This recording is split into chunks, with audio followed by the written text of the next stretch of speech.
रोखठोक, बेधडक आणि नेमक्या घडामोडींचा अचूक वेध घेणारं एकमेव विजनरी बातमीपत्र विन टीव्ही मराठी.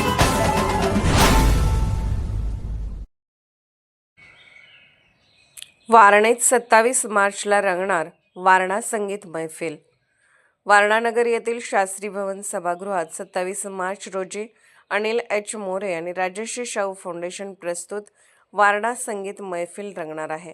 या मैफिलीत सुप्रसिद्ध गायक सुरेश वाडकर यांचे चाहते असलेले अनिल एच मोरे यांच्यासह महाराष्ट्रातील नामांकित गायिका स्वप्ना जोग, नम्रता गुरव, प्रीती देसाई आणि वैद्यकीय अधिकारी डॉक्टर सविता पाटील यांच्या सुरेल आवाजात हिंदी युगलगीतांची खास मैफल सादर होणार आहे. या कार्यक्रमासाठी प्रमुख पाहुणे म्हणून निवृत्त DYSP ॲडव्होकेट RR पाटील उपस्थित राहणार आहेत.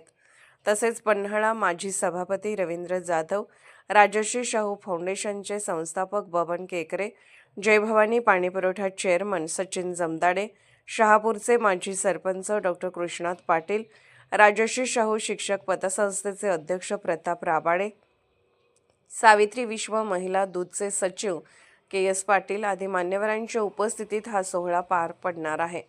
या मैफिलीचे वैशिष्ट्य म्हणजे गायनाच्या कलेतून उभारण्यात येणारा मदत निधी गरजूंसाठी वापरण्यात येणार असून तो कोल्हापूरचे प्रसिद्ध रंगकर्मी प्रशांत जोशी यांच्याकडे सुपूर्द केला जाणार आहे. वारणानगर, कोडोली, बोरपाडळे तसेच पन्हाळा परिसरातील संगीतप्रेमींनी या मैफिलीचा लाभ घ्यावा असे आवाहन अनिल एच मोरे यांनी पत्रकार परिषदेत केले. विन टीव्ही मराठीसाठी वारणानगरहून बाबासाहेब कावळे. नमस्कार दर्शक श्रोते हो, मी अनिल एच मोरे व राजश्री फाउंडेशन कोडोली प्रस्तुत येत्या वारणानगरला 27 तारखेला शास्त्री भवन या सभागृहामध्ये वारणा संगीत मैफिल घेऊन येतोय. या हिंदी गीताच्या मैफिलीमध्ये आपण सर्वांनी अवश्य यावं असं मी विनंती करतो. या मैफिलीमधून आपण कोल्हापूर येथील सेवाभावी संस्थेला मदतीचा प्रयत्न करणार आहोत. रसिक श्रोते हो, आपण या संगीत मैफिलीचा आस्वाद घेण्यासाठी आणि गरजूंच्या मदतीसाठी आपण अवश्य 27 मार्च 6 ते 9 या वेळेत वारणानगर येथे यावे असं मी सर्वांना नम्र आवाहन करतो.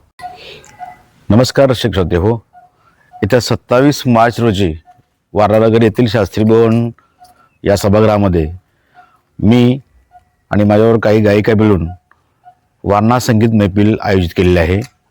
या मैफिलीमधून आम्ही कोल्हापूर येथील एका सामाजिक संस्थेला मदत करणार आहोत आणि या युगलगीतांच्या मैफिलीला आपण वारणा परिसर, कोडोली आणि पन्हाळा परिसरातील रसिक श्रोत्यांनी याचा लाभ घ्यावा असं मी सर्वांच्या वतीने विनंती करतो.